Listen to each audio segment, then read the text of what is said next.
The delicate balance inside the modern British monarchy has collapsed behind closed doors, triggering a silent war between King Charles and Queen Camilla that few outside the highest palace circles ever saw coming. The catalyst of this devastating conflict was not a public political blunder or a tabloid scandal, but quiet, deeply personal requests made in the private drawing rooms of Clarence House. Sitting across from her husband over a small tea table with porcelain cups between them, Camilla made a calculated move she had planned for months. She subtly suggested that the time had come for her son, Tom Parker Bowles, to receive an honorary royal title. In her mind, Tom had spent years supporting the family quietly, staying out of factional feuds, and serving as a loyal companion without demanding royal perks. Framing her request as a modern step forward for an inclusive monarchy, Camilla argued that giving Tom a title would show the British public that the king valued true contribution over rigid tradition. She offered to handle the media narrative herself, turning the gesture into a heartwarming story of unity and modern progress. However, King Charles did not respond with the immediate warmth she anticipated. Instead, a heavy silence fell across the room as Charles carefully weighed the request against a supreme duty to the crown. Granting a title to someone without royal blood would shatter centuries of precedent, trigger accusations of blatant favoritism, and invite ferocious media backlash. To Charles, protecting the moral standing of the monarchy was paramount, even if it meant refusing the woman who had stood beside him through decades of personal public turmoil. With a cold and decisive tone, Charles rejected her request outright, treating the proposal as a dangerous distraction from his royal duty. The refusal cut deeper than Camilla had ever imagined. Trust dissolved instantly in that room, leaving a raw wound that emotional words could not heal. Rather than launching into a public emotional outburst that palace aides could brand as unstable or power-hungry, Camilla adapted her strategy with ruthless efficiency. She knew that in royal politics, open anger was a trap, but strategic pressure could reshape power dynamics entirely. Turning to a network of influential journalists and media insiders she had cultivated over decades, Camilla began collecting old debts from her days as a quiet figure behind the royal curtain. Her opening move occurred during a high-profile charity gathering at Somerset House, surrounded by flickering lanterns, sparkling champagne glasses, and influential figures from British society. Draped in an elegant ivory silk gown with a flawless public smile, Camilla moved gracefully through the room while quietly seeking out a trusted senior reporter. In a soft, conspiratorial whisper, she planted a devastating seed of doubt, casually mentioning that King Charles was increasingly relying on Prince William and Princess and for major duties, while subtly sidelining his current wife and her side of the family. She expressed a gentle, tragic sadness over how divided the royal family had become under his reign. By the following morning, those whispered words had exploded into explosive national headlines. Media outlets across the globe published commentaries questioning whether King Charles was favoring Diana's bloodline, while pushing Camilla into the cold background. Online platforms burned with debates, and hashtags highlighting a severe royal divide began trending worldwide. Sitting alone in his office at Buckingham Palace under the dim glow of his desk lamp, King Charles surveyed the morning newspaper spread across his mahogany desk with a darkening expression. He immediately recognized the signature subtlety of Camilla's media tactics. No direct attacks, only carefully constructed insinuations designed to undermine his image as a unifying national father figure. The lingering shadow of public skepticism, combined with internal palace factions quietly choosing sides, forced Charles to realize that his home was becoming a battleground. Furious at the blatant betrayal, he summoned Camilla back to Clarence House on a dreary afternoon under gray, rain-soaked London skies. Confronting her directly beside a flickering fireplace, Charles demanded an immediate end of media leaks before the crown suffered permanent damage. But Camilla stood her ground with sharp, unwavering eyes, making it clear that she would only stand down if Tom received his honorary recognition, insisting she was merely protecting her family after being humiliated.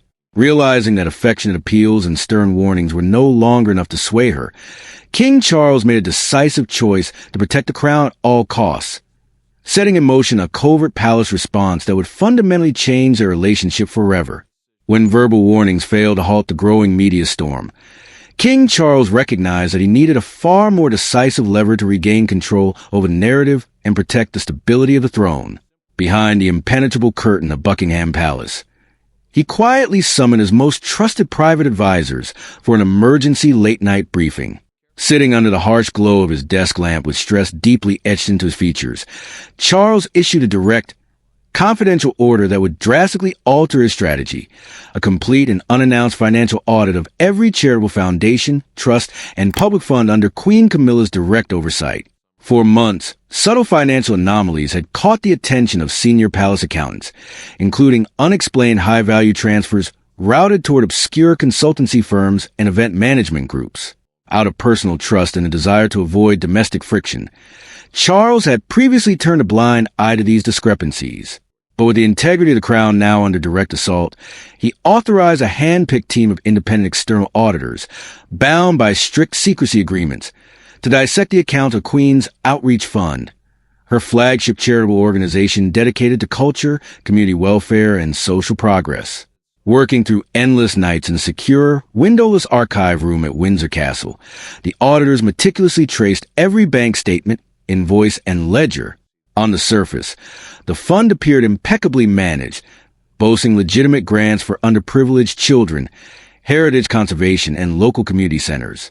However, as the financial investigators dug beneath the polished exterior, troubling patterns began to emerge. Substantial sums of public charitable money had been quietly funneled into commercial ventures and high-end culinary events directly tied to Camilla's son, Tom Parker Bowles, as well as her inner political circle. Hundreds of thousands of pounds have been spent funding lavish dinners at elite London venues under the guise of promoting traditional British culture, effectively subsidizing Tom's personal business network and elevating his status among London's elite. Even more concerning were indirect transactions linked to aggressive political advocacy groups that used charity-sponsored seminars to quietly lobby for expanded influence for Camilla within national policy affairs. The auditors ultimately uncovered a secret £50,000 transfer to a media consultancy firm owned by a close associate of Camilla, a payment that coincided perfectly with the launch of the hostile press campaign, painting Charles as a cold and biased monarch. While no direct criminal embezzlement was established, the evidence clearly demonstrated a systemic misuse of charitable assets for personal, financial, and political leverage. If leaked to the press, the consequences would be catastrophic. Explosive headlines accusing the Queen of exploiting charity funds to buy influence and build a royal title for her son, followed by parliamentary inquiries and severe budget cuts for the royal family. Holding the thick audit dossier in his trembling hands inside his private study, Charles experienced a profound internal agony. As sovereign, he possessed the absolute authority to strip Camilla of her official duties, publicly distance himself from her activities, or even initiate formal separation proceedings. Yet, despite the bitterness of her betrayal, Camilla remained the emotional anchor who had stood by him through decades of public hostility following Princess Diana's death. Destroying her completely meant tearing apart his own personal sanctuary and thrusting the monarchy into its worst crisis since the 90s. Desperate to give her one final chance to retreat before unleashing nuclear consequences, Charles scheduled an unannounced visit to Clarence's house on a dreary, rain-drenched afternoon. Stepping into her drawing room with a soaked coat and an exhausted countenance, he sat across from Camilla, who was quietly reading by the fireplace as if the world outside were perfectly tranquil. In a low, heavy voice, Charles offered a stern final warning, pleading with her to cease the media campaign before he was forced to take irreversible action. But Camilla remained cold and unfazed, asserting that she was merely defending her son and would not stop until Charles abandoned his outdated traditions and granted Tom the recognition he deserved. Realizing that words could no longer penetrate her ambition, a deeply pained Charles left the residence, picked up his private phone inside his limousine, and instructed his secretary to convene an extraordinary, confidential meeting of the Privy Council at Windsor Castle that very night. Late that night, in a secluded, dim-lit chamber inside Windsor Castle, King Charles convened the emergency meeting of the Privy Council.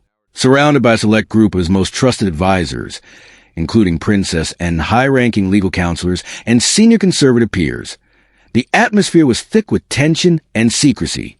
With no official minutes recorded and phones strictly prohibited, Charles placed a thick financial audit dossier in the center of the mahogany table. In a steady but sorrowful voice, He revealed the systemic financial irregularities within Queen Camilla's outreach fund, detailing how public charity assets have been quietly diverted into commercial projects for her son and political lobbying campaigns against the monarchy's image. Princess examined the files closely, her expression hardening as she noted the severity of the breach. Charles made it clear that while he refused to destroy the monarchy through a public criminal exposure, firm disciplinary measures were unavoidable. By unanimous tacit consensus, the Privy Council approved a swift, silent countermeasure, immediately revoking Camilla's sole authority over all royal charitable funds, transferring their management to an independent oversight board appointed directly by the king, severely restricting her media access, and quietly stripping her high-profile international engagements. Within days, the walls of the palace began closing in on Queen Camilla. Prominent invitations vanished from her desk, long-standing public projects were abruptly suspended, and her inner circle found themselves completely cut off from royal resources. When her private secretary delivered the official notice confirming that the Queen's outreach fund had been seized and Tom's commercial initiatives frozen indefinitely, Camilla's composure shattered. Realizing that Charles had used the very apparatus of the state to neutralize her influence, she rushed to Buckingham Palace, bursting into the king's private office in a fury. A fierce, heartbreaking confrontation erupted behind closed doors. Camilla bitterly accused Charles of ultimate hypocrisy, declaring that he cared only about protecting his public image and favoring Prince William while sacrificing her family's loyalty.